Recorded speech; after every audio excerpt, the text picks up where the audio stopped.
Blue hill production தயாரிப்பில் பிரபுதேவா மற்றும் Sunny Leon நடிப்பில் பெட்டர் ஆப் செப்டம்பர் 27 முதல் உங்கள் அபிமான திரையரங்குகளில். Hola! Vacation to Malaysia starts from ₹24,999 only. GT Holiday.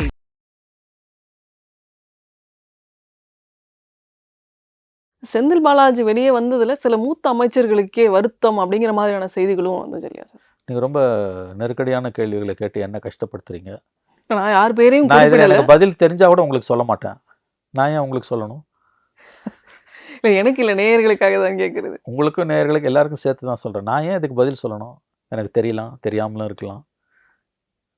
சில நேரங்கள் இல்லை மேடம், மௌனம் ஒரு சிறந்த மொழி.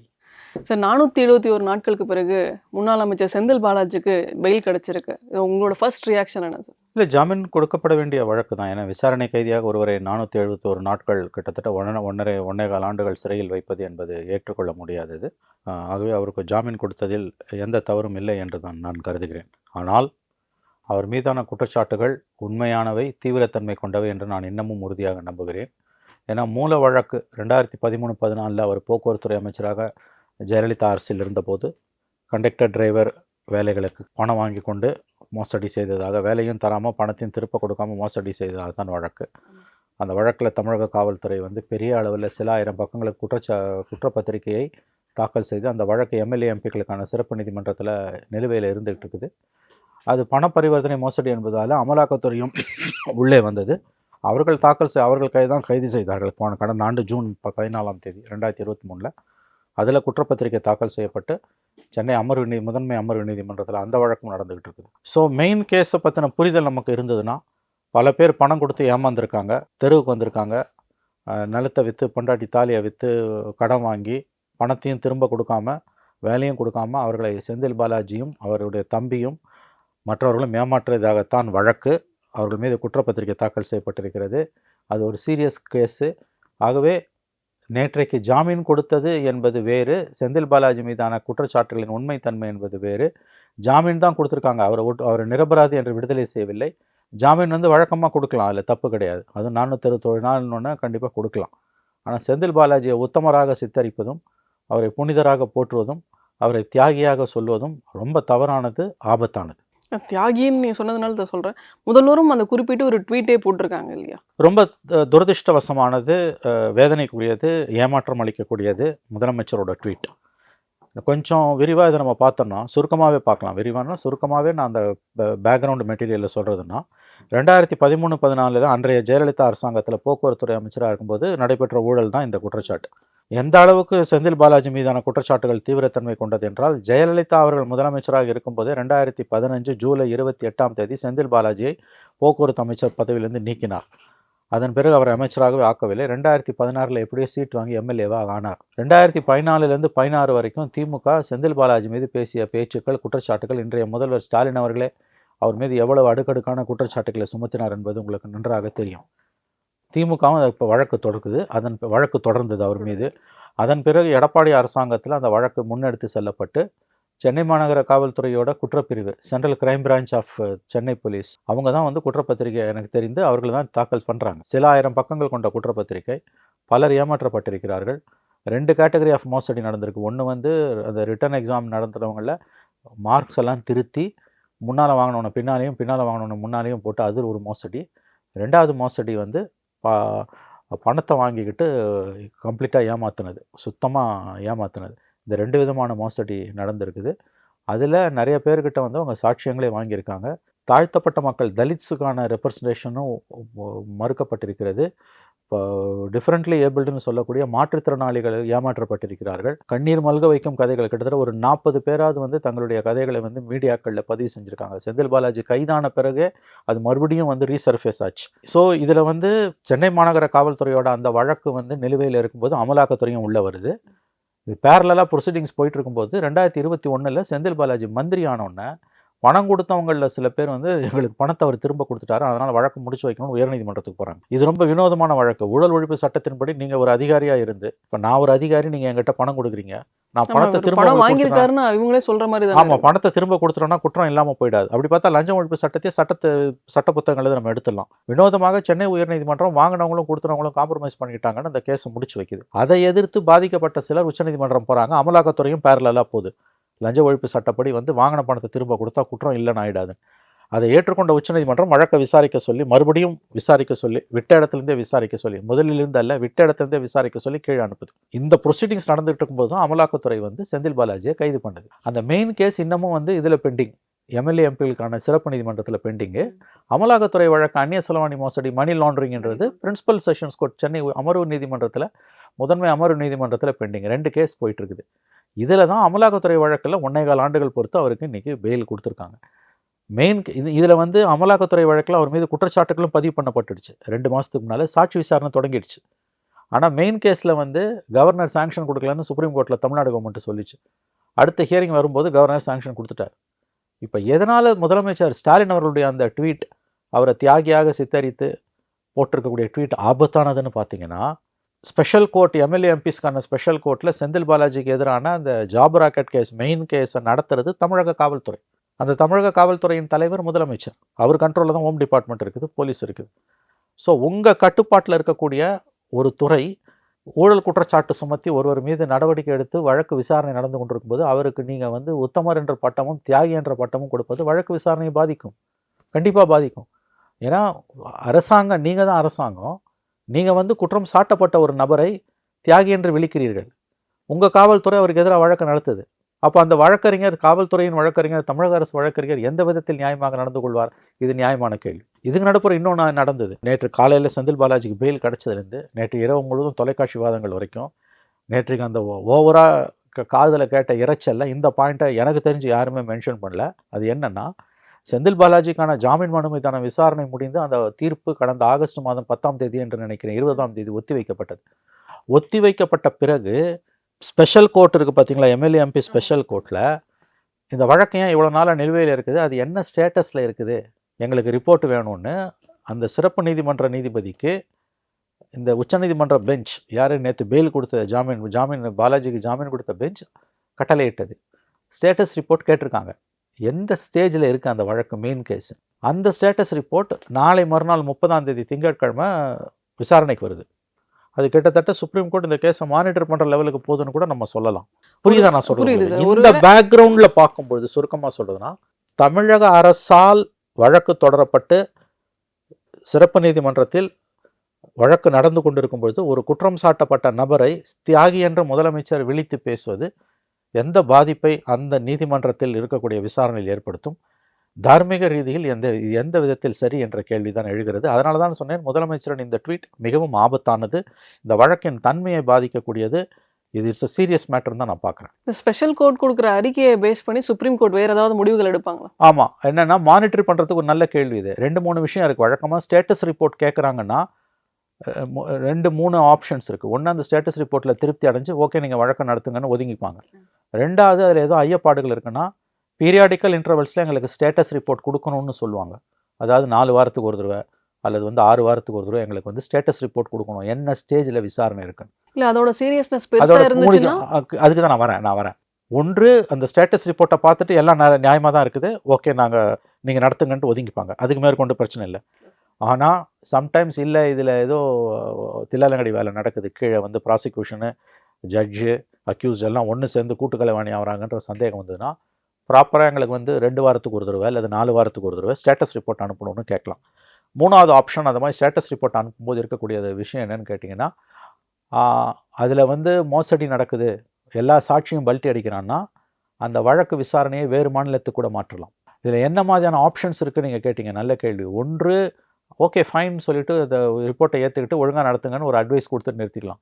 2வது, பீரியாடிக்கல் இன்டர்வல்ஸில் கொடுக்குறாங்க எங்களுக்கு ரிப்போர்ட் வேணும்னா மேண்டமஸ்னு சொல்லுவாங்க. நேரடி கட்டுப்பாட்டு கீழே கூட அது சம்டைம்ஸ் வரலாம், சம்டைம்ஸ் வராமலும் போகலாம். ரெகுலர் இன்டர்வலில் எங்களுக்கு நீங்கள் அறிக்கை கொடுக்கணும்னா அது கிட்டத்தட்ட மேண்டமஸ்னால் கீழமை நீதிமன்றத்தோட நடவடிக்கைகள் அத்தனையும் உச்ச நீதிமன்றத்தால் கண்காணிக்கப்படுகிறது. அது ரொம்ப சீரியஸான மேட்டர். ஒவ்வொரு நாளும் என்ன நடக்குது, அதில் இருக்க ஆபத்து என்னென்னா பல்ட்டி அடிச்சான்னா வேற இடத்துக்கு கூட மாற்றலாம். So third option bail cancel ஆகிறதுக்குலாம் வாய்ப்பு கிடையாது. அடுத்து மூணாவது வரேன். மூணாவது வந்து ஸோ இந்த ரெண்டாவது இதில் வந்து மேண்டமஸ் இஷ்யூ பண்ணிட்டாங்க அப்படின்னா 4 வாரத்துக்கு ஒரு தடவை 6 வாரத்துக்கு ஒரு தடவை பார்க்குறாங்கன்னா ஓகே, இவங்க ஏதாவது தப்பு பண்ணுறாங்கன்னா வேறு ஸ்டேட்டு கூட மாற்றலாம். 2 மூணாவது இருக்கக்கூடிய மிகப்பெரிய பாதிப்பு, இவர் அமைச்சராக ஆக போகிறார். இவர் அமைச்சரான பிறகு முதல் 4 வாரத்துலையோ அல்லது 2வது 4 வாரத்துலையோ வந்து அங்கே வழக்கு விசாரணையில் ஒரு தொய்வு, அதாவது வந்து எல்லாரும் பல்ட்டி அடிக்கிறான் இவங்களுக்கு எதிராக. அதாவது குற்றம் சாட்டப்பட்ட செந்தில் பாலாஜி அவர் தம்பி இன்னமும் தலைமறைவா இருக்காரு. இவங்களுக்கு சாதகமாக அங்கே வழக்கில் வந்து சாட்சிகள், அரசு சாட்சிகளே பல்ட்டி அடிக்கிறாங்க.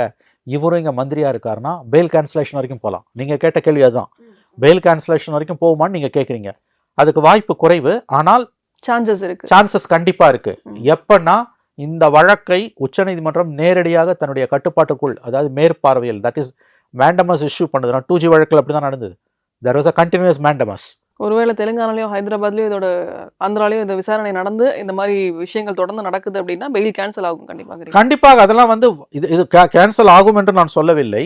ஆனால் விசாரணை நீதிமன்றத்தில் அந்த விசாரணையின் போக்கு இன்றைக்கு ஜாமீனில் வெளிவந்திருக்கக்கூடிய செந்தில் பாலாஜிக்கு சாதகமாக இருப்பது மாதிரி தொடர்ச்சியாக அங்கு சாட்சிகள் பல்ட்டி அடித்தால், ஜெயலலிதா கேஸ்ல அப்படிதாங்க நடந்தது. 21 வருஷத்துக்கு முன்னால் 2003 ஜெயலலிதா முதலமைச்சரான பிறகு திமுக கவர்மெண்ட் சொத்து குவிப்பு வழக்கு சிறப்பு நீதிமன்றத்தில் நடந்துகிட்டு இருக்கும்போது ஜெயலலிதா சிஎம்மா இருக்கும்போது ஒவ்வொரு சாட்சியா பல்ட்டி அடிக்கிறாங்க. யாருக்கு? அரசு சாட்சியெல்லாம் ஜெயலலிதாவுக்கு சாதகமா பல்ட்டி அடிக்கிறான். இன்னொன்று, அவங்க கொஸ்டினிங்க்கு வந்து நீதிமன்றத்துக்கே வராமல் வீட்டுக்கு கொஸ்டினிங்கை கொடுத்து அனுப்புறாங்க.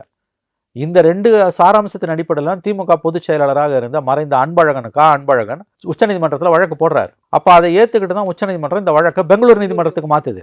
இதே கேஸு செந்தில் பாலாஜி கேஸும் ஜெயலலிதா கேஸும், ஒருவேளை செந்தில் பாலாஜி வழக்கில் சாட்சிகள் தொடர் பல்ட்டி அடித்தால் பெயில் கேன்சல் ஆகிறதுக்கு கண்டிப்பாக வாய்ப்பு இருக்குது.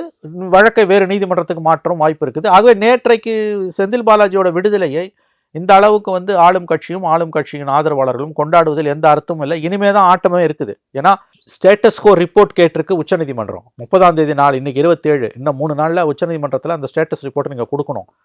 அந்த ஸ்டேட்டஸ் ரிப்போர்ட்டை பார்த்து உச்சநீதிமன்றம் என்ன சொல்ல போகுதுன்னு நமக்கு தெரியாது. ஒருவேளை அதை அப்படியே ஏற்றுக்கிட்டு அவங்க கண்டுக்காமல் விட்டாங்கன்னாலும் இதில் பாதிக்கப்பட்டவர்கள் தொடர்ந்து இந்த பிரச்சனையை கிளப்பிக்கிட்டே இருக்காங்க. ஒருவேளை இங்கே சாட்சிகள் சீர்குலைய ஆரம்பித்தால், அதுவும் செந்தில் பாலாஜி மந்திரியான பிறகு இங்கே சாட்சி விசாரணை செந்தில் பாலாஜிக்கு சாதகமாக தமிழக காவல்துறையால் நடத்தப்படுகிற அந்த வழக்கில் போகுமே ஆனால் நிச்சயமாக 2 ஆப்ஷன். 1, பெயில் கேன்சலேஷனுக்கும் வாய்ப்பு இருக்கு. 2வது, வழக்கை வேறு மாநிலத்துக்கு மாற்றத்துக்கும் வாய்ப்பு இருக்கு. இது எல்லாமே நடக்கும் நான் சொல்லலை. But chances are there, provided நீங்க ஒழுங்கா நடந்துக்காம இருந்தீங்கன்னா. அப்படியே 2003 ஜெயலலிதா கேஸ்ல நடந்தது செந்தில் பாலாஜி கேஸ்ல நடக்க வாய்ப்பு இருக்கு, நீங்கள் சீர்குலைக்கும் முயற்சியில் ஈடுபட்டால். அன்னைக்கு பேராசிரியர் அன்பழகன் செஞ்சதை இன்னைக்கு அதிமுக செய்வாங்களா? அவ்வளவு சாமர்த்தியம் அதிமுக இருந்ததுன்னா அந்த கட்சியும் இன்னைக்கு இந்த நிலைமையில இருக்குது. இதை வந்து அதிமுக செய்யணும்னு அவசியம் கிடையாது. ஏதோ வேற எந்த இதுல பாதிக்கப்பட்டவங்க ஏற்கனவே அவங்க நீதிமன்றங்களை அணுகியிருக்காங்க. யாரு? காசு கொடுத்து ஏமாத்தவங்கள ஒருத்தர் போய் நீதிமன்றத்துல கேட்டது ஸ்பெஷல் அட்வொகேட்ஸை போடணும், ஸ்டேட் கவர்மெண்ட் அட்வொகேட்ஸை போடக்கூடாதுன்னு கேட்டாரு. ஆனால் அதை நீதிமன்றம் ஏற்றுக்கொள்ளவில்லை, அதை நிராகரித்தது. ஆனா இங்க வழக்கு விசாரணை இனிமேல் அரசுக்கு அதாவது குற்றம் சாட்டப்பட்டவர்களுக்கு சாதகமாக போகுமே ஆனால் கண்டிப்பாக வந்து என்ன வேண்டுமானாலும் நடக்கலாம். அப்போ அதிமுக போகணும்னு அவசியம் இல்லை. இந்த பணத்தை கொடுத்துட்டு ஏமாந்தவர்கள் இருக்காங்க இல்லையா, ஒரு 40 பேர், அதில் யாராவது போனாங்கன்னாலும், ஏற்கனவே சிலர் நீதிமன்றத்துக்கு போயிருக்காங்க, அவர்கள் மீண்டும் நீதிமன்றத்தின் படிக்கட்டுகளில் ஏற தொடங்கினால் கண்டிப்பாக அப்போ இந்த வழக்கின் போக்கும் வேறு விதமாக மாறும். ஸோ இந்த நேரத்தில் செந்தில் பாலாஜியோட தம்பி அசோக் பற்றியும் நம்ம பேசியாகணும் இல்லையா? எங்கே இருக்கார், என்ன ஆனாருங்கிறது யாருக்குமே தெரியலங்க. ஒரு மந்திரிங்க, இன்னைக்கு நாளைக்கு மந்திரி ஆக போறாரு, ஆளும் கட்சிக்கு மிகவும் நெருக்கமானார். அவருடைய விடுதலையை ஆளும் கட்சி மட்டுமல்ல முதலமைச்சரை கொண்டாடுகிறார், அவர் தியாகி என்று சொல்லுகிறார். ஆனால் அந்த நபருடைய தம்பி தலைமறைவாக இருக்கிறார் என்றால் இது எவ்வளவு தீவிரமான வழக்கு. இது ஆளும் கட்சிக்கு அவமானம் இல்லையா? திமுகவுக்கு இது அவமானம் இல்லையா? மந்திரி தம்பி அப்ஸ்காண்ட் ஆகிறாருன்னா அது மந்திரிக்கு அசிங்கம். மந்திரிக்கு அசிங்கம்னா முதலமைச்சருக்கு அவமானம். முதலமைச்சருக்கு அவமானம் என்றால் ஒட்டுமொத்த அரசுக்கும் அவமானம். அவர் எப்படிங்க தலைமறைவு குற்றவாளியா இருப்பார்? தலைமறைவா இருக்க முடியும்? நீ தப்பு பண்ணலன்னா வர வேண்டியதானே? ஒன்றும் தூக்கில் போட போறது கிடையாது, ஊழல் வழக்கு தானே. எதுக்கு நீ தப்பிச்சு ஓடுற? நீ உத்தமன்னா போ. அதாவது சமூகத்துல ஒரு கட்டத்துக்கு மேல அந்தஸ்து உங்களுக்கு வந்துருச்சுன்னா நீங்க தப்பிச்செல்லாம் போறதை பத்தி நினைச்சே பார்க்க முடியாது. உங்களுக்கு நினைவிருக்கும் நினைக்கிறேன், செந்தில் பாலாஜி கைது செய்யப்பட்டு 2 மாதங்கள் கழித்து என்று நினைக்கிறேன். ஒரு நாள் ஞாயிற்றுக்கிழமை நல்லா ஞாபகம் இருக்குது, செந்தில் பாலாஜி தம்பி அசோக் குமாரை கைது செஞ்சுட்டாங்கன்னு ரூமர் வந்தது. கேரளாவில் கைது பண்ணிட்டாங்கன்னு 24 மணி நேரம் அந்த ரூமர் அலைவா இருந்தது. கரெக்டாக 24 ஹவர்ஸ் போச்சும் அமலாக்கத்துறை மறுத்தது இல்லை அப்படின்னு. இப்போ இன்ன வரைக்கும் அவர் எங்க இருக்காருன்னு தெரியல. அவர் இன்னமும் தலைமறைவாக தான் இருக்காரு. அவர் வந்து இன்ஃபேக்ட் லுக் அவுட் நோட்டீஸ்லாம் கொடுத்துருக்காங்க அவருக்கு. அப்போ உங்க தம்பிக்கு லுக் அவுட் நோட்டீஸ் கொடுத்துருக்காங்க, நீங்க வந்து மந்திரி ஆவீங்கன்னா எந்த விதத்துல? இந்த ஒரு பிளாக் மார்க்கோட மந்திரி ஆவாராங்கிறது ஒரு கேள்வி. அவர் ஆவதான் போறாரு. ஏன்னா முதலமைச்சர் இதில் காட்டக்கூடிய ஆர்வமும் ஆளும் கட்சி இதில் காட்டக்கூடிய ஆர்வமும் அலாதியானதாக இருக்கிறது. ஏன் அந்த ஆர்வம் அதீத முக்கியத்துவம் செந்தில் பாலாஜிக்கு ஏன் முதல்வர் கொடுக்குறாரு? இந்த கேள்விக்கு என்னிடம் பதில் இல்லை. இது ரொம்ப நியாயமான கேள்வி. இது சிவில் சமூகத்தின் கேள்வி.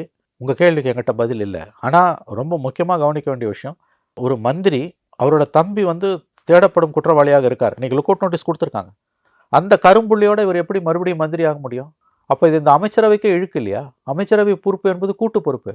அமைச்சரவையில் இருக்க ஒருத்தர் தப்பு செஞ்சாருன்னா அது எல்லாரும் செஞ்ச சமம். அது cabinet decision is a holistic decision வாங்க, கலெக்டிவ் டிசிஷன். அமைச்சரவை பொறுப்பு என்பது கூட்டு பொறுப்பு. அதில் ஒரு அமைச்சருடைய தம்பி அவர் குற்றம் சாட்டப்பட்டு நீதிமன்றத்தால் அதாவது காவல்துறையால் கைது செய்யப்பட்டு விசாரணை அமைப்புகளால் கைது செய்யப்பட்டு சிறையில் இருந்தால் கூட தப்பு கிடையாது. அல்லது நீதிமன்றத்தால் தண்டிக்கப்பட்டிருந்தால் கூட தப்பு கிடையாது. தம்பி செஞ்சதுக்கு அண்ணன் என்ன பண்ணுவான்? ஆனால் அவர் தலைமறைவு குற்றவாளியாக இருக்காரு, அது கண்டிப்பாக ஆபத்தானது தானே. அது ஆபத்தானது, ரொம்ப ரொம்ப தவறான ஒரு போக்கு அது. அப்போ அந்த கரும்புள்ளியோடு ஒரு அமைச்சரவையில் எப்படி இடம்பெற முடியும்?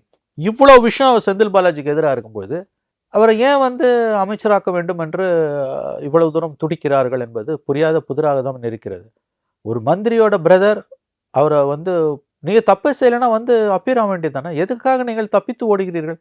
தப்பிச்சு ஓட முடியாது. அதை நான் உங்களுக்கு சொல்கிறேன் மேடம். அமலாக்கத்துறை அவர் விட்டு வைத்திருக்கிறது. அதெல்லாம் யாராலையும் இந்தியா அமலாக்கத்துறையை மீறி, இந்திய அரசாங்கத்தோட வல்லாண்மையை மீறி இந்த பூமி கோலத்தில் நீ எங்கே போனாலும் உனக்கு பிடிக்கிறதா பிடிச்சிடுவாங்க. அவ்வளோ பெரிய தீவிரவாதிலாம் கிடையாது. இதெல்லாம் பொருளாதார குற்றங்கள் தான். விட்டு வைத்திருக்கிறது அமலாக்கத்துறை அவரை. இப்போ அண்ணன் வெளியில் வந்துட்டார். இப்போ தம்பியை நோக்கி அவர்கள் நகரலாம். எப்படி இருந்தாலும் அவர் தம்பி வந்து விசாரணை வளையத்துக்குள் வராத வரையில் நீதிமன்றத்தில் வந்து அவர் மேலேயும் கேஸ் இருக்குது. வழக்கு விசாரணைக்கு அப்பீர் ஆகணும். அவர் அப்பீர் ஆகலைன்னா வந்து தம்பி தேடப்படும் குற்றவாளி அண்ணன் அமைச்சர்னா அது எந்த விதத்துலங்க நியாயம்? இதெல்லாம் பிஜேபி வைக்கிற ஒரு செக் தான் அப்படிங்கிற மாதிரி நம்ம எடுத்து இல்லைங்க. நான் என்ன சொல்றேன், இந்த கேஸை பிஜேபி போடலையாங்க. இந்த கேஸை பத்தி ஆரம்பத்தில் ரொம்ப அதிகமாக கேஸ் போடல அப்படின்னாலும் இந்த இவ்வளவு தூரத்துக்கு தீவிரத்தன்மையை எடுத்துட்டு போறதுக்கு பிஜேபியும் ஒரு காரணம் தான். ஆமாங்க, கோர்ட் கேஸுங்க அது. இடி சுப்ரீம் கோர்ட் டைரக்டட் கேஸுங்க அது. சென்னை உயர்நீதிமன்றத்தில் 2 பேரும் காம்ப்ரமைஸ் பண்ணிட்டாங்கன்னு கேஸை வந்து காம்ப்ரமைஸ் பண்ணி முடிக்குது கோர்ட்டு. அப்பீலுக்கு போனது யாரு? பணம் கொடுத்து ஏமாந்த சில பேரும் அமலாக்கத்துறையும் போகுது. 2 பேரும் போறாங்க. 2 பேரோட அப்பீலும் உச்சநீதிமன்றத்தால் ஏற்றுக்கொள்ளப்படுகிறது. இது ரொம்ப சீரியஸ் கேஸ், சீக்கிரம் வழக்க முடியுங்க நீங்கள் அனுப்புகிறாங்க. 1.5 வருஷம் ஒரு ஜெயிலில் வச்சுருக்காங்க. கொஞ்சம் கூட ஆதாரம் இல்லாமல் வச்சுருப்பாங்க.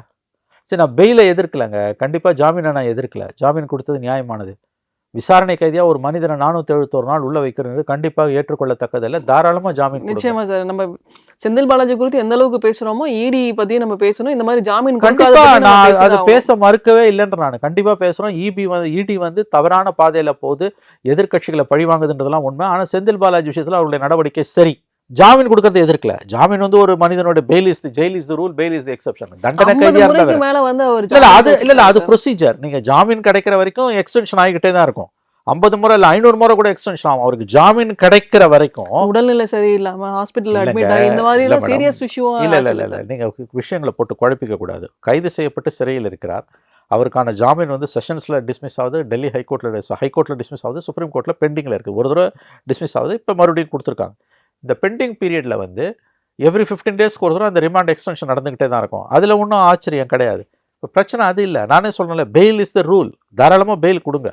ஆனால் அவரை உடனே அமைச்சராக்கணும்னு துடிப்பதும், முதலமைச்சர் அவர்களே வந்து அவருக்கு தியாகி பட்டம் சூட்டுவதும், எந்த கட்டத்தில் அவருக்கு எதிரான வழக்கை உங்கள் காவல்துறையை நீங்கள் தான் சார் போலீஸு, நீங்கள் தான் கவர்மெண்ட்டு, உங்கள் அட்வொகேட் தான் நாளைக்கு அவர் குற்றம் சாட்டப்பட்டவர் அவருக்கு உரிய தண்டனை விதிக்கணும், 3 வருஷமோ 7 வருஷமோ தண்டனை விதிக்கணும், உங்கள் வக்கீல் தான் வாதாட போகிறார். நீங்கள் தான் வாதாடுறீங்க. இவர் the government as a chief minister. அப்படி இருக்கும்பொழுது அவருக்கு நீங்கள் இந்த ஸ்டேஜில் நற்சான்று பட்டயத்தை எப்படி கொடுக்க முடியும்? புரியுதுங்களா? இன்னொன்று நீங்கள் கேட்ட ரொம்ப முக்கியமான ஒரு கேள்வி. தம்பி வந்து அப்ஸ்காண்டிங்கில் இருக்கும்போது, லுக் அவுட் நோட்டீஸ் பெண்டிங்கில் இருக்கும்போது, கிட்டத்தட்ட தேடப்படும் குற்றவாளியாக அவர் அறிக்கப்படக்கூடிய சூழல் இருக்கும்போது அண்ணன் எப்படி மந்திரியாக முடியும்? இது எந்த விதத்தில் நியாயம்? இப்போ இவ்வளோத்தையும் மீறி, இவ்வளவு கரும்புள்ளிகளையும் மீறி, இவ்வளவு பிளாக் மார்க்ஸை மீறி, இவ்வளவு தூரம் வந்து எதிர்மறையான கருத்துக்களை, நிலைப்பாடுகளை மீறி அவரை மந்திரி ஆக்கணும்னு எதற்காக வந்து முதலமைச்சர் விரும்புகிறாருன்னு கேட்டால் அதுக்கு பதில் இல்லை. அதே சூழ்நிலை நம்ம ஏற்கனவே பேசின மாதிரி உதயநிதிக்கு துணை முதல்வர் கொடுக்க போறாங்க அப்படிங்கிறதும், அந்த இதை தேதி தள்ளி போறதுக்கு காரணமும் வந்து செந்தில் பாலாஜிக்கு பெயில் கிடைச்சு அவர் வந்து 1-2 பேர் மந்திரியா பதவி ஏற்கணும் அப்படிங்கிறது. இல்லை மேடம், செந்தில் பாலாஜி கதை வேற, கதை வேற. உதயநிதி துணை முதலமைச்சருக்கு தனி பதவி பிரமாணம் கிடையாது. இல்ல, அதை ஒரே நேரத்துல அனௌன்ஸ்மெண்ட் இருக்கலாம். அது முதலமைச்சரோட தனி உரிமை. யாரு மந்திரி யார் எந்திரின்றது முதலமைச்சரோட தனி உரிமை. ஆங்கிலத்தில் சொன்னா இட்ஸ் அ சீஃப் மினிஸ்டர்ஸ் ப்ரெரோகேட்டிவ். யாரை மந்திரி ஆக்கணும், யாரை மந்திரி சபையிலேருந்து தூக்கணுன்றதெல்லாம் முதலமைச்சரோட உரிமை. ஆனால் ஒரு ஜனநாயக நாட்டில் வந்து கடுமையான குற்றச்சாட்டுகளுக்கு உள்ளானவர் மட்டும் இல்லை மேடம், சென்ட்ரல் ஏஜென்சிஸ் மட்டுமே அவர் மேலே கேஸை நடத்துனா கூட வந்து அவர் உத்தமர், மோடி பழிவாங்கிறாருன்னு சொல்லலாம். மாநில அரசு அவர் மீது வழக்கை நடத்தி கொண்டிருக்கிறது. அப்போ அவரை வந்து அதே மாநிலத்தோட முதலமைச்சர் வந்து தியாகி என்று சொல்வதும், அவரை மந்திரியாக தன்னுடைய அமைச்சரவையில் நியமிப்பதும் எந்த விதத்தில் நியாயம்? இந்த இடத்துல வந்து அது முதலமைச்சரோட தனி உரிமை, நீங்க கேள்வி கேட்க முடியாது என்று சொல்லக்கூடிய வாதம் ஏற்புடையதல்ல. ஏன்னா உங்களுடைய காவல்துறை அவருக்கு எதிராக இன்றைக்கு ஊழல் வழக்கை நடத்தி கொண்டிருக்கிறது. இது என்ன செய்தியை விசாரணை அதிகாரிகளுக்கு, அதாவது ப்ராசிக்யூட்டிங் ஏஜென்சியாக இருக்கக்கூடிய காவல்துறை அந்த ஐஓ இன்வெஸ்டிகேட்டிவ் ஆஃபீஸருக்கும், தமிழக காவல்துறையோட வழக்கறிஞர், அரசு வழக்கறிஞர் செந்தில் பாலாஜிக்கு எதிராக ஆஜராகக்கூடிய வழக்கறிஞருக்கும் என்ன பாதிப்பை ஏற்படுத்தும்? இவை நியாயமான கேள்விகள். இந்த கேள்விகளை திமுக அரசோ முதலமைச்சர் ஸ்டாலினோ திமுகவை ஆதரிக்கக்கூடியவர்களோ கடந்து போகவே முடியாது. நம்ம இங்கே பேசிட்டு இருக்கிற மாதிரியும் டைரக்டர் லெனின் பாரதி வந்து ஒரு கருத்தை தன்னோட எக்ஸ் பக்கத்தில் வெளியிட்டு இருந்தார். பிஜேபியில் எப்படி ஒரு வாஷிங் மிஷின் இருக்கோ, டிஎம்கேலையும் அது மாதிரி ஒரு வாஷிங் மிஷின் இருக்குது. இந்த தொனியில் ஒரு பதிவை போட்டிருக்காரு. ஸோ முதல்வர் சொன்னதை மேற்கோள் காட்டி இது பண்ணுறப்போ, ஸோ பிஜேபியும் டிஎம்கேயும் ஒன்று அப்படிங்கிற மாதிரியான துணிகள் இருக்குல்ல. பிஜேபி உள்ளே போயிட்டா எல்லாருமே புனிதர் ஆயிடுவாங்க மாதிரி, இப்போ செந்தில் பாலாஜி புனிதர் அப்படிங்கிற மாதிரி ரெண்டுத்தையும் டேக் பண்ணி அவர் ஒரு கேள்வியை முன்வைக்கிறார். இல்லை, இது ஒதுக்கி தள்ள முடியாத கருத்து. இன்ஃபேக்ட் இந்த கருத்து தான் என்னுடைய கருத்தும். அதாவது பிஜேபி எப்படி வந்து பல பேர், முகுல் ராய், அஜித் பவார், அடுக்கிக்கிட்டே போகலாம். இவங்க மேலெல்லாம் கடுமையான ஊழல் குற்றச்சாட்டுகளை சுமத்தியது. முகுல் ராய்லாம் கைது செய்யப்பட்டு சிறையிலிருந்து வெளியில் வந்தார். வெளியில் வந்த பிறகு ஒரு பிஜேபியில் சேர்ந்தோன்னா அவருக்கு புனிதர் பட்டம் கொடுத்துட்டாங்க. நீ என்ன வேணால் தப்பு பண்ணலாம், ஊழல் பண்ணலாம், பொதுமக்கள் பணத்தை திருடலாம், ஆனால் நீ பிஜேபியில் வந்து சேர்ந்தனா வாஷிங் மிஷினில் போட்டு துவைச்சி எடுத்து உன்னை அயன் பண்ணி கொடுத்துட்டாங்கன்னா நீ வந்து புனிதராகி விடுவாய் என்ற கருத்து திமுகவுக்கும் பொருந்தும். ஏன்னா செந்தில் பாலாஜி விஷயத்தில், முகுல் ராய் விஷயத்தில் மோடி என்ன பண்ணாரோ அதை தான் செந்தில் பாலாஜி விஷயத்தில் ஸ்டாலின் செய்து கொண்டிருக்கிறார். நீங்கள் தான் அவருக்கு எதிராக குற்றச்சாட்டுக்களை பெரிய அளவில் பேசுனீங்க. நான் இன்று சொல்லுகிறேன், திமுக கழகம் ஆட்சி அமைந்தவுடன் செந்தில் பாலாஜி சிறைக்கு போவது உறுதி சொன்னவர் ஸ்டாலின். அதே மாதிரி போனார். முக ஸ்டாலின் முதலமைச்சராக இருக்கும்போது தான் செந்தில் பாலாஜி ஜெயிலுக்கு போனார். என்ன ஒரு வித்தியாசம், அதை தமிழ்நாடு போலீஸ் அரெஸ்ட் பண்ணல, என்ஃபோர்ஸ்மெண்ட் டைரக்டரேட் அரெஸ்ட் பண்ணுச்சு.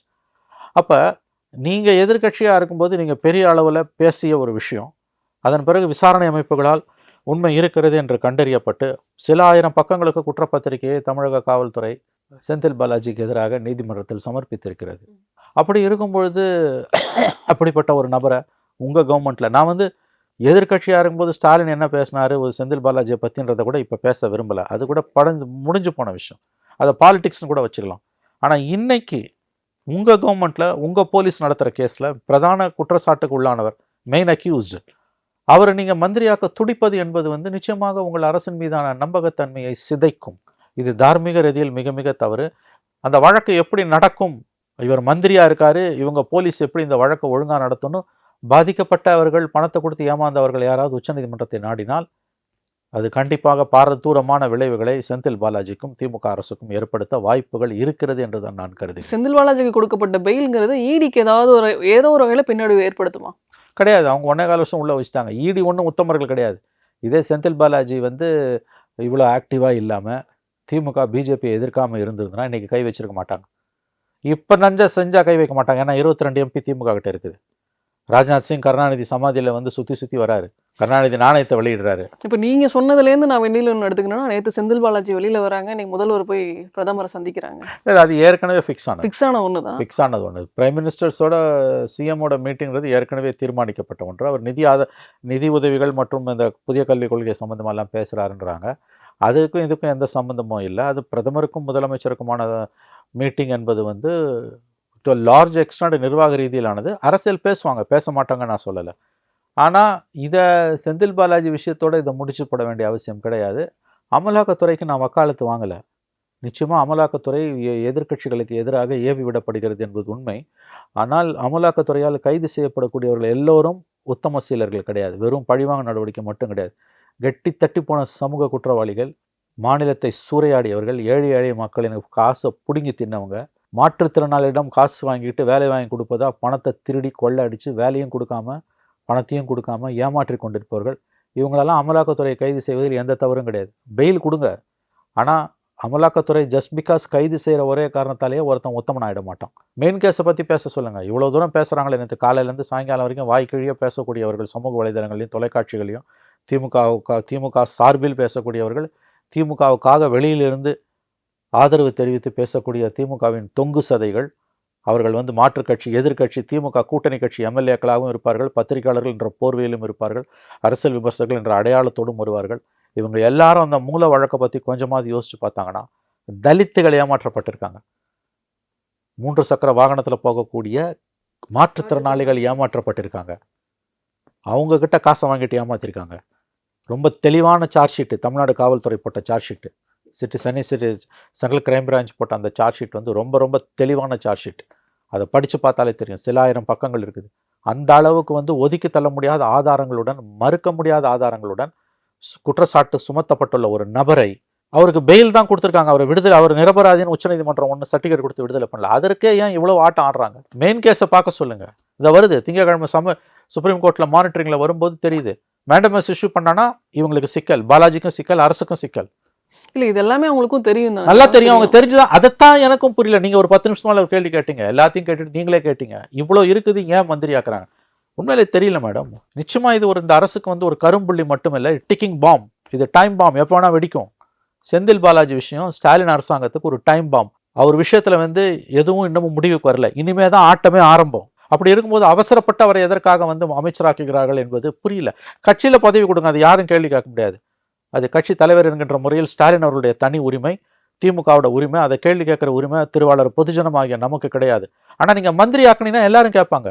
ஓட்டு போட்டவனும் கேட்பான். நான் ஓட்டு போட்டேன் திமுகவுக்கு, 21 நான் திமுக தான் ஓட்டு போட்டேன்.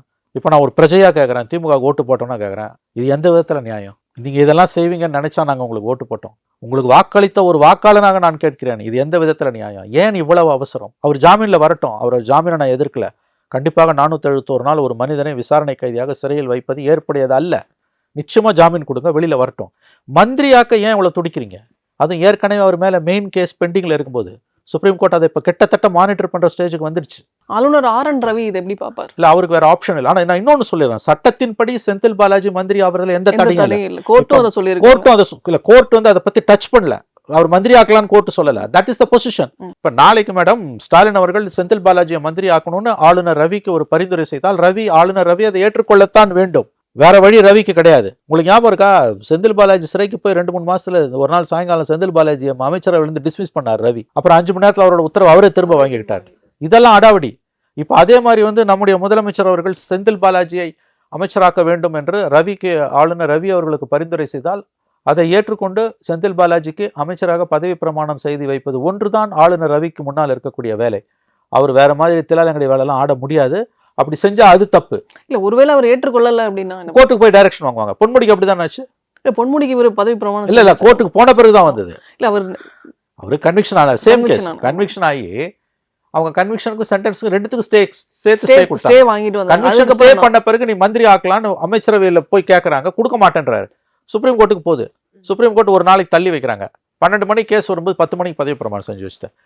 ஒருவேளை செந்தில் பாலாஜியை அமைச்சராக்க வேண்டும் என்று ஸ்டாலின் அவர்கள் முடிவு செய்து பதவி பிரமாணம் செய்து வைக்கும்படி ஆளுநர் ரவியிடம் கேட்கும் பொழுது ஆளுநர் ரவி அதற்கு மறுப்பு தெரிவித்தால் கண்டிப்பாக உச்சநீதிமன்றத்தை போடுவார்கள். அங்கு வந்து குட்டுப்படுவதற்கு முன்பே ரவி அதை செய்து விடுவார். நிச்சயமா ஆளுநர் ரவி இந்த முறை ஒருவேளை செந்தில் பாலாஜி அமைச்சராக வேண்டும் என்று முடிவு எடுக்கப்பட்டால் அதற்கு தடையாக இருக்க மாட்டார். அவர் உடனடியாக பதவி பிரமாணம் செய்து வைத்து விடுவார் என்றுதான் தகவல்கள் வருகின்றன. அதெல்லாம் பிரச்சனையே கிடையாது. நம்ம அந்த இஷ்யூக்குள்ள போல அதுல வந்து அப்படி ஒரு சிக்கல் வந்ததுன்னா நம்ம ஸ்டாலினை தான் ஆதரிக்கணும்.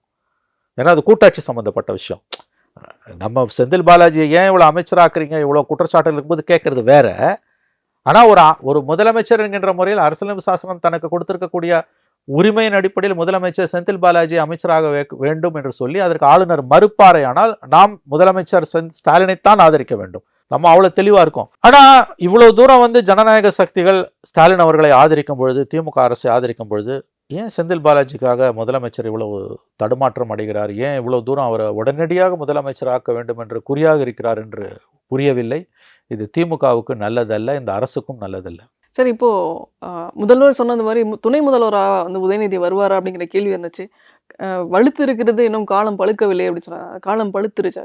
பழுத்துருச்சுன்னு தான் நினைக்கிறேன். அது தானாக பழுத்துதா தடியால் அடித்து பழுக வச்சாங்களான்னு தெரியாது. பழுத்து விட்டது என்று தான் தெரிகிறது. ஏன்னா முதலமைச்சரே சொல்லிட்டாரு, மாற்றம் ஒன்றே மாறாததுனாரு, அப்புறம் மாற்றம் இருக்கும் ஏமாற்றம் இருக்காதுனாரு. அதுக்கு 1 மாதம் முன்னால் தான் வலுத்திருக்கிறது பழுக்கலன்னு சொன்னீங்களே, பழுத்துடுச்சான்னு யாரும் கேள்வி கேட்கல. முதலமைச்சரோட மற்ற 2 பதில்களை வைத்து பார்க்கும் பொழுது நிச்சயம் அது வந்து பழுத்து இருக்கிறது. ஆனால் அது தானாக பழுத்தா, தடியால் அடித்து பழுக்க வைக்கப்பட்டதா, செயற்கையாக பழுத்ததா, இயற்கையாக பழுத்துதான்றதுக்கெல்லாம் பதில் இல்லை. அவர் துணை முதலமைச்சராவது உறுதி என்று தான் தெரிகிறது. மக்கள் தான் முடிவு செய்ய வேண்டும். ஒருவேளை செந்தில் பாலாஜி அமைச்சரா பொறுப்பேற்றா அதே மாதிரி பழைய துறை என்ன இருந்துச்சோ அதே தான் கொடுக்க போறாங்களா? அப்படிதான் தோணுது. ஏன்னா செந்தில் பாலாஜி சிறைக்கு போன பிறகு அந்த துறைக்கென்று ஒரு தனியாக ஒரு அமைச்சரை முதலமைச்சர் நியமிக்கவில்லை. தங்கம் கூடுதலாக தான் இருக்குது. அந்த மதுவிலக்காயத்துறை முத்துசாமி கிட்ட இருக்குது. ரெண்டுத்துக்கும் ஒரு செப்பரேட் மினிஸ்டர் போடலை. இந்த முறை கண்டிப்பாக செந்தில் பாலாஜி அமைச்சரானார்னா அவருக்கு இருந்த பழைய இலாக்காக்கள் அவரிடம் திரும்ப கொடுக்கப்பட்டுவிடும். அதில் ஐ திங்க் அந்த டிபார்ட்மெண்ட்டில் தான் அவர் இருப்பார், அப்படித்தான் நான் நினைக்கிறேன். செந்தில் பாலாஜி வெளியே வந்ததுல சில மூத்த அமைச்சர்களுக்கே வருத்தம் அப்படிங்கிற மாதிரியான செய்திகளும் வந்து இல்லையா சார்? நீங்கள் ரொம்ப நெருக்கடியான கேள்விகளை கேட்டு என்ன கஷ்டப்படுத்துறீங்க. நான் யார் பேரையும் நான் இதில் எனக்கு பதில் தெரிஞ்சா கூட உங்களுக்கு சொல்ல மாட்டேன். நான் ஏன் உங்களுக்கு சொல்லணும்? இல்லை, எனக்கு இல்லை, நேயர்களுக்காக தான் கேட்குறது. உங்களுக்கும் நேயர்களுக்கு எல்லாருக்கும் சேர்த்து தான் சொல்கிறேன். நான் ஏன் இதுக்கு பதில் சொல்லணும்? எனக்கு தெரியலாம், தெரியாமலும் இருக்கலாம். சில நேரங்களில் மேடம், மௌனம் ஒரு சிறந்த மொழி. புரியுதுங்களா? இன்னொன்று பேசணும்னு அவசியம் இல்லை, நீங்களே உண்மை அப்படிங்கிறது தான். மௌனம் ஒரு சிறந்த மொழி. மௌனத்துக்கு பல அர்த்தங்கள் உண்டு. பேசுகிற வார்த்தைக்கு ஒரு அர்த்தம், பேசாத வார்த்தைக்கு பல அர்த்தங்கள் உண்டு. பல நேரங்களில் மௌனம் ஒரு சிறந்த மொழி. தனிப்பட்ட வாழ்க்கையில் உங்கள் குடும்பத்திலேயே உங்களுக்கு பிரச்சனை வருது வச்சுக்கோங்களேன். உங்கள் குடும்பத்துக்குள்ளே பிரச்சனை வரும்போது மௌனமாக இருந்துட்டிங்கன்னா, அந்த கொஞ்ச நேரம் ஒரு 5 நிமிஷம் பல்ல கடிச்சிட்டு மௌனமாக இருந்தீங்கன்னா, அதற்கு பிறகு சில ஆண்டுகளுக்கு வரக்கூடிய பிரச்சனைகளை நீங்கள் தவிர்த்துட்டீங்கன்னா. இப்பயும் கடந்து போக தான் விரும்புகிறீங்க நீங்கள்? அது இல்லை, அதுதான் சொல்கிறேனே. சில நேரங்களில் வந்து நம்மளால் சில கேள்விகளுக்கு நேரடியாக பதில் சொல்ல முடியாது. யார் எப்படி புரிஞ்சுக்கணும்னு நினைக்கிறாங்களோ அவங்க அப்படியே புரிஞ்சுக்கிட்டுமே. மறைமுகமாக சொல்லியிருக்கீங்களா ஏதாவது? மறுபடியும் சொல்கிறேன், அவரவருக்கு உரிமை. அவரவர்கள் எப்படி புரிந்து கொள்ள வேண்டுமோ அவர்கள் அப்படி புரிந்து கொள்ளட்டும். நிச்சயமா சார். நீங்கள் ஏற்கனவே சொன்னது தான், உதயநிதி துணை முதல்வராவது உறுதி, தேதி பின்னர் அறிவிக்கப்படும். இதுவும் இப்பயும் அதே தான் இல்லையா? அப்படித்தான். பட்டாபிஷேகம் உறுதி, முடிசூட்டு விழா என்றைக்கு என்று தான் கேள்வி. இது உங்கள் ஜனநாயகத்தை நீங்கள் கொடுக்குற வேலை. இதெல்லாம் நல்லதா கெட்டதா நமக்கு தெரியல. ஏன்னா வந்து ரொம்ப படித்தவங்களே வந்து இன்றைக்கி இதெல்லாம் சரின்னு ஆர்கியூ பண்ணுறாங்க.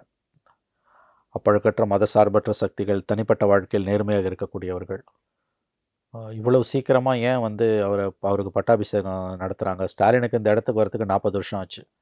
கலைஞர் மண்ணிலேருந்து விளைந்து வந்தவர். ஸ்டாலினுக்கு 40 வருஷம் ஆச்சு. இவருக்கு ஏன் வந்து 4 வருஷத்துக்குள்ளேயே ஏன் இவ்வளோ ஒரு அசுர வளர்ச்சி? இது அவருக்கே நல்லதா, கட்சிக்கு நல்லதா, ஆட்சிக்கு நல்லதான்றான். அந்த கேள்வி எழுப்புறது கூட இன்றைக்கி ஆள் இல்லை. அப்படிப்பட்ட கேள்வி கேட்பவர்களை இவர்கள் உதாசீனப்படுத்துகிறார்கள், ஒதுக்குகிறார்கள், அவர்களை பற்றி டிஃபேம் பண்ணுறாங்க. இதை நியாயப்படுத்தி திமுகவை ஆதரிக்கக்கூடியவர்கள் பேசுகிறாங்க. அதாவது பிஜேபி எதிர்ப்பு என்பதில் திமுக உறுதியாக இருக்குதுன்னு நம்ம நம்புகிறோம். அதனால் நம்ம திமுகவை ஆதரிக்கிறோம்.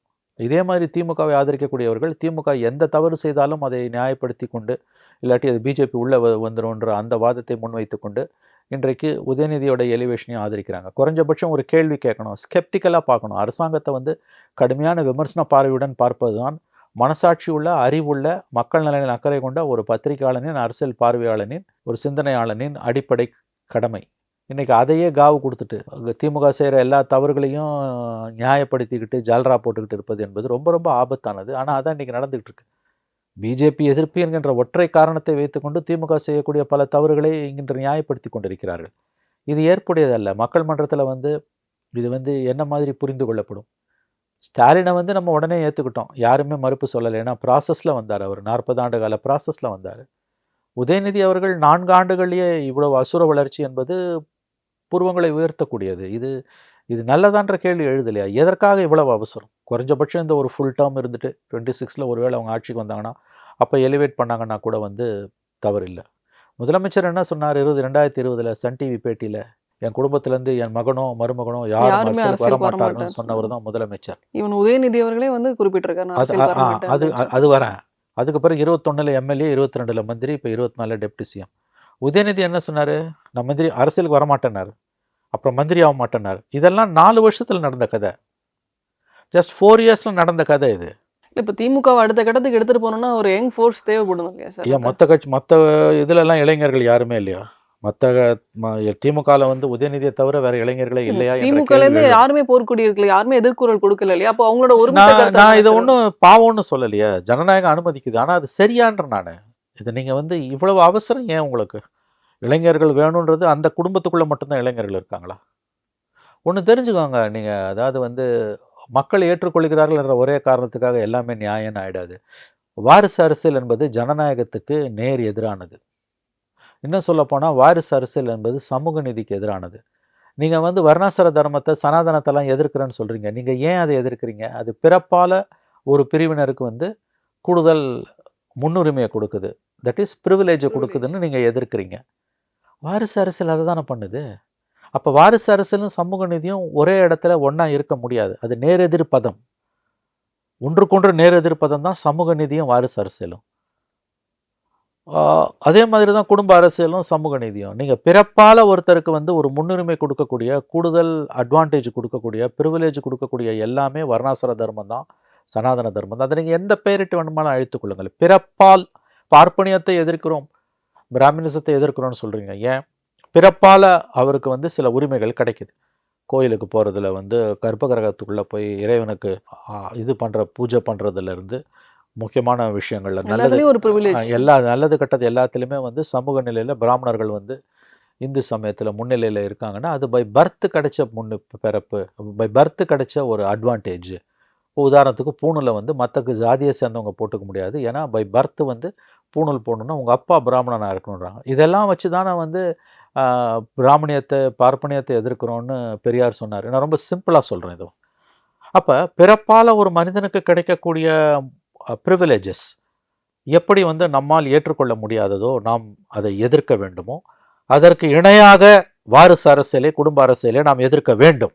அதனால ஒரு குடும்பத்துக்குள்ளேருந்து வரக்கூடாதுன்னா வரலாம், அது ஒரு ப்ராசஸ். ஸ்டாலினை நம்ம எதிர்க்கலையே. என்ன சொன்னீங்க சார், 40 வருஷம் அப்படிங்கிறது ஒரு விஷயம். எவ்வளோ கஷ்டப்பட்டு கலைஞர் படிப்படியாக அவரை கொண்டு வந்தார். மிசால ஆரம்பிச்சு எவ்வளோ அதுக்கு முன்னால் அது இல்லாம எவ்வளவோ தோல்விகளுக்கு மத்தியிலையும் அவரை டியூட்டர் பண்ணார். அன்னைக்கு சீனியர்ஸ் மத்தியில் ஸ்டாலின் நிற்க கூட மாட்டார். கலைஞர் உட்காந்துருக்காரு, அவரோட இணையா மூத்த தலைவர்கள் உட்காந்துருக்காங்கன்னா 4 படி பின்னால், 4 வருஷம் பின்னால் இருப்பார். சினிமா பார்க்க வராருன்னா கலைஞர், நான் பார்த்துருக்கேன் நுங்கம்பாக்கத்தில் அந்த சினிமா தேட்டர் இருக்குது, அந்த ப்ரிவியூ தேட்டர் ஒன்று இருக்குது நுங்கம்பாக்கத்தில். அங்கே வந்து கலைஞரோட 2006-11 ஆட்சியில் கலைஞர் வந்து படம் பார்க்குறாரு, முன் வரிசையில் உட்காந்துருக்காருன்னா ஸ்டாலின் பின்னால் இருப்பார். படிப்படியாக தான் அவரை கொண்டு வந்தார் மேலே.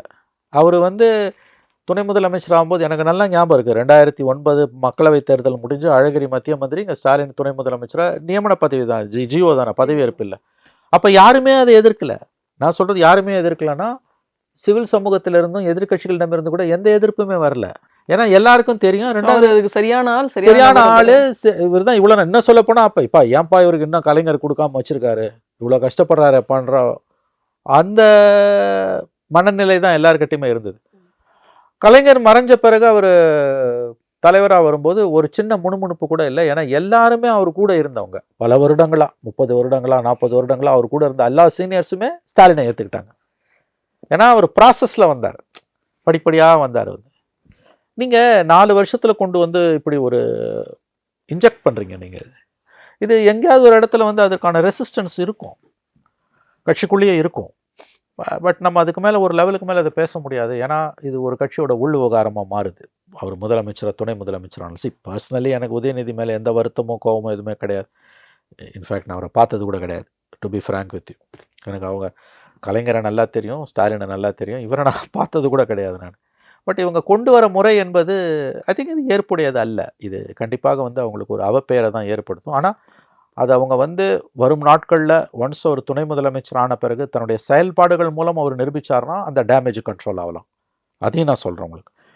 அதற்கு பிறகு ஒரு துணை முதலமைச்சரான பிறகு இந்த விமர்சனங்கள் வந்து கொஞ்ச நாளில் மறைஞ்சு போகலான்னா இப்போ இருக்கக்கூடிய அந்த கடுமை இல்லாமல் இருக்கலாம்.